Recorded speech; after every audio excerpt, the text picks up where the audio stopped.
Hi, it's Scott again. Wanted to provide some quick advice for anybody who's looking to have their discs worked on, particularly doing artificial disc replacements, and particularly if they're looking to have those done by Dr. Mernitoli and ProSpine over in Bogen, Germany. The first bit of advice that I want to give is do your own research and get multiple opinions. Don't take my word for anything. The only credibility that I have is that I did a whole bunch of research prior to seeing a bunch of surgeons, neurosurgeons, orthopedic surgeons, getting their input, processing all of that, reading a bunch on the web, making phone calls, and coming up with a decision that it turns out to be the right one for me. But you may come to different conclusions because you're going to have a different medical situation, different financial situation, different support situation. So do your own research, get your own multiple opinions. Now, with that said, don't take just one doctor's advice. Make sure you get multiple opinions and make sure that those opinions aren't just from people within your own local area, and make sure they're not just from your own insurance company or reference from your own insurance company. And the reason why I say that is I'll be a bit politically incorrect here, is that our own United States medical system is largely controlled by the insurance companies. It's just the way that it works. Also, the FDA has an awful lot to do with what is considered to be on schedule versus what is off schedule or experimental. Right now, in my opinion, the United States is behind Europe and much of the rest of the world as it pertains to spinal treatments. In the U.S., fusion is the golden standard, and if you have problems with discs in your neck and your midsection down in your lumbar area, it's very likely that the doctors will prescribe to you fusion or a laminectomy or laminoplasty or just a discectomy, in part because that's what the insurance company will pay for. So there is lots of research out there, lots of FDA certification that says that artificial disc replacement is better, is a superior alternative to fusion at 1 and 2 levels in many cases, in some cases not, but in many cases. But insurance companies still want another 5 to 10 plus years to go through additional research to justify that the expense that they're going to have to pay the majority of is worth it for the overall health of the patient and the overall lifetime cost of those treatments. And so they're behind the times. Europe has different constraints, and what I found is that Europe is further along with artificial disc replacement surgeries. And so if you are willing to and able to pay for more than just the insurance deductibles, you do have offshore options, both in Germany but also in India and some other places as well that I didn't research as much because I decided to go to a European source where they had a lot more experience. Tip number 1, I'll try to get through the rest of these more quickly. I do recommend bringing a friend or family member with you if you do go offshore to have this done. I went to Bogen by myself, and it was the best option of all that I had, I think, for me. If everything would have gone perfectly to plan, that would have been a great thing. I needed to leave some family members here to take care of themselves and each other. But I think that when my shoulder was really, really sore that first week after surgery, that plus the combination of being in a foreign land, in a speaking a language that I only a little bit understood, and everybody there speaks English pretty well, but I just felt out of my own element, out of my own comfort zone, that plus lots of pain and coming off of anesthesia and the drugs and stuff. I got pretty weepy, I think, for the first week, and my experience there was a tougher than it would have been had I had somebody else to keep me company and to remind me to start to lift myself up out of my own head, kind of cast off some of those little self-pity demons and start to take care of myself. I think I might have made a little bit more progress earlier on at that point. If you can't, it's okay. I did it, but it's just ideal if you have somebody come with you, at least for the first week. Second week, not such a big deal. By the way, if you are having this neck operation or any neck operation, if you can, I think that you probably ought to stretch and exercise your neck. All of those ligaments, especially on the side.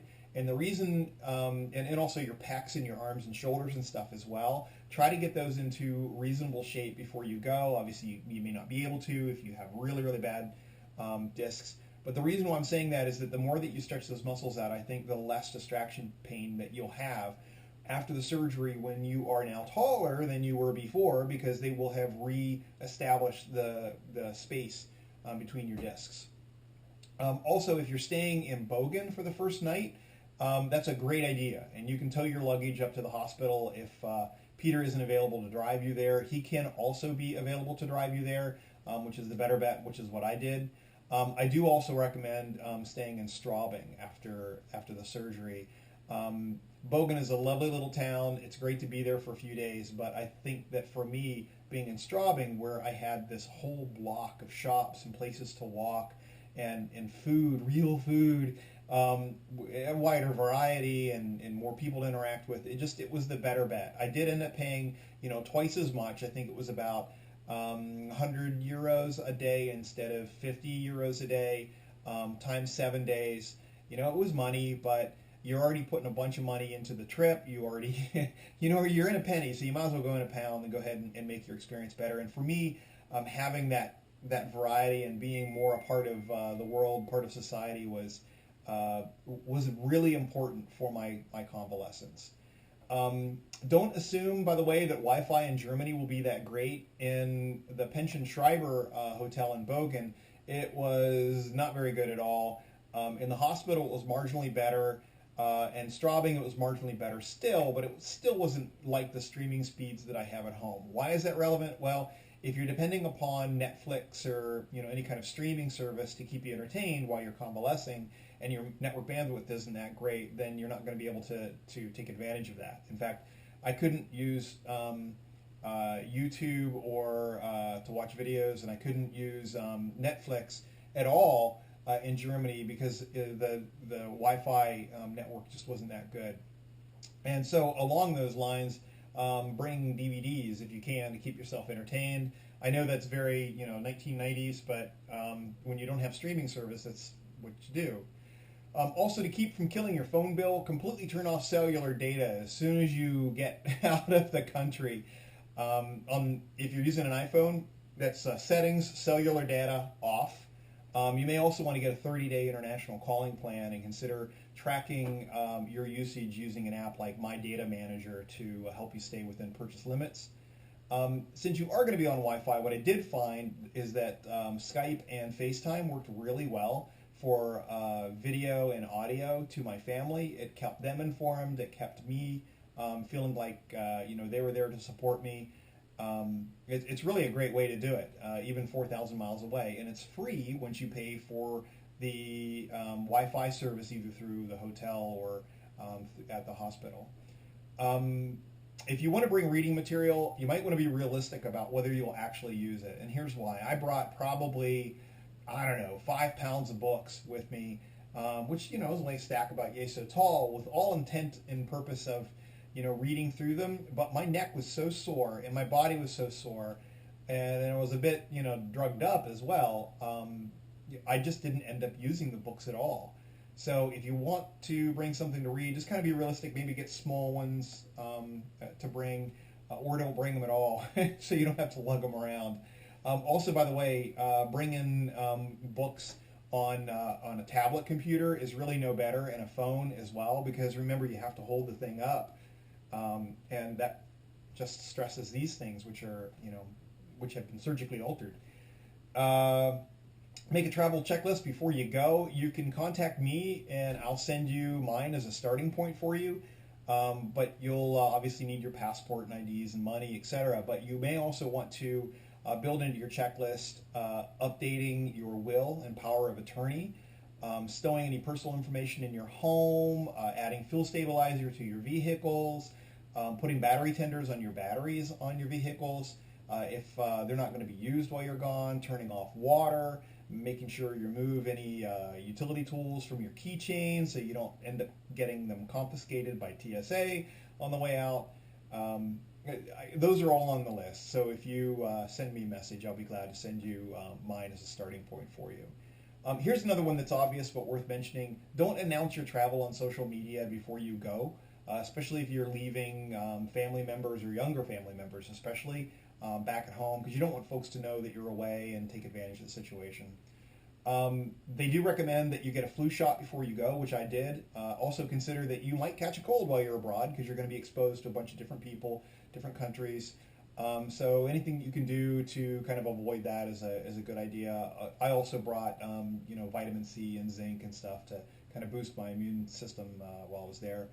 Another one, this is number 12, use a free program named Duolingo for a couple months prior to travel to get the basics of German. It's not critical because they speak pretty good English, but it's helpful. I mean, and it's also respectful, I think. When you're in country to speak their language, it's nice to be able to say, danke schön, and to recognize when they say bitte schön that that's part of the, part of the exchange, and, bitte for please, a few numbers. Knowing how to speak just a little bit, again, just shows kind of basic respect to the folks there. Also, if you travel in October and November like I did, dress for both late fall and winter conditions because it's going to be both. And also, if you do go then, especially like around in the November time frame, they start to wind up for Christmas by late November. So November and December are actually really pretty in Straubing, also in Bochum, but especially Straubing. It's real lovely there. Not that that's the reason why you're going, but might as well enjoy it while you're there.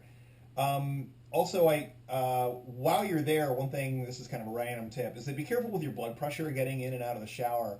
I didn't have a problem with this, but I did hear that a patient a few years ago fell and created some drama in the shower. Their spine ended up being okay, but the traveling companion that they had was very concerned that they might have damaged something from surgery, and that's the last thing you want to have happen.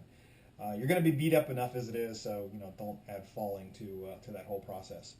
I do recommend taking at least 300 euros in cash when you arrive in Munich. You can pick it up there or pick it up in London. To cover the drive to Bogen, and also some miscellaneous expenses for that first week.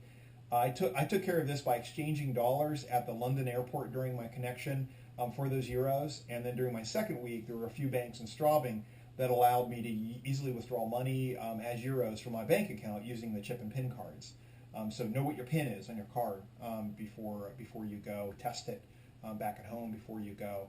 But I would say at least 300 euros, probably 400 to be safe, before you land in London or in Munich, especially Munich, because you're going to need to pay the driver, Peter, for your trip over to Bogen.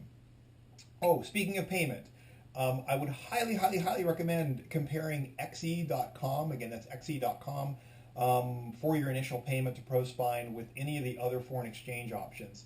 I found that my own banks wanted to charge as much as $2,000 more for that initial exchange. Because what has to happen is that there's a conversion rate between the two, between US dollars and euros. And it's actually really good right now, but there's a split, there's a spiff on those, which is how they make their money on foreign exchange. The smaller the spread, the less money you lose in that conversion. Banks like Bank of America, Citicorp, JP Morgan, name that bank, they all have spreads that can cost you a couple grand more by going through them instead of going through an online-only facility like XE. The only downside is that XE.com requires that you to prove who you are, and then you make the trade, and then you transfer the money in to fulfill or to fund the trade, and you got to allow some extra time for that transfer. But for me, those extra steps, which, I don't know, took maybe just a few hours total, saved me $2,000. So definitely worth doing. Bring a camera or a GoPro or batteries and memory cards for those things if you think you might want to shoot pictures and video while you're abroad. Consider also getting a fitness band or an app for your smartphone while you're there or afterwards to kind of encourage you to move around periodically. I picked up a Garmin VivoFit HR after I got back, and I used it to track my exercise steps. I'm still using it, tracking my heart rate, the steps climbed, amount of light and deep sleep, and all of those things I think added data points for me to help remind me to get up and keep moving. They're still continuing to do it. I still track all my stuff. I see it online. I see it on my phone. And it also lets me know, too, if I'm not feeling quite so well the next day, I can take a look at how much sleep I got, how much deep sleep versus light sleep I got, Did I overexert myself a day or two beforehand, and now it's finally catching up to me? So it added more data points and provided me a bit more insight as to how I'm doing, and continue to keep me motivated. And the last recommendation that I have is to absolutely get started with physical therapy when you get back. Do it as soon as Dr. Bernatoli says that it's okay to do it. They'll tell you as part of the exit interview before you leave Bogan. But be clear about that, with them so that you can start that. And I know that physical therapy is kind of expensive, especially with most insurance plans. You end up paying a bunch for the first out-of-pocket bit. But it, for me, has been totally worth it. I didn't want to go to an exercise place and then have just a physical trainer that's used to, beating 20-year-olds up against universal machines and things. I want somebody who really understands the biomechanics of muscles and bone and how to recuperate from injuries and from surgeries. And so the fellow that I've got is fantastic, and it really has been helping me. I think that's all of the pieces of advice that I have right now. Can't think of anything else. There you go. So probably a lot longer of a video than you expected, but hopefully this is useful. Put any questions in the comments section, and I will be glad to answer them as much as possible. Again, I'm not a doctor or anything, so I won't give you medical advice, and even if I did, don't pay attention to me because I'm not. But I'll be happy to guide you to information sources to help you be more informed. I hope you're doing well. Take care, and talk to you soon. Bye-bye.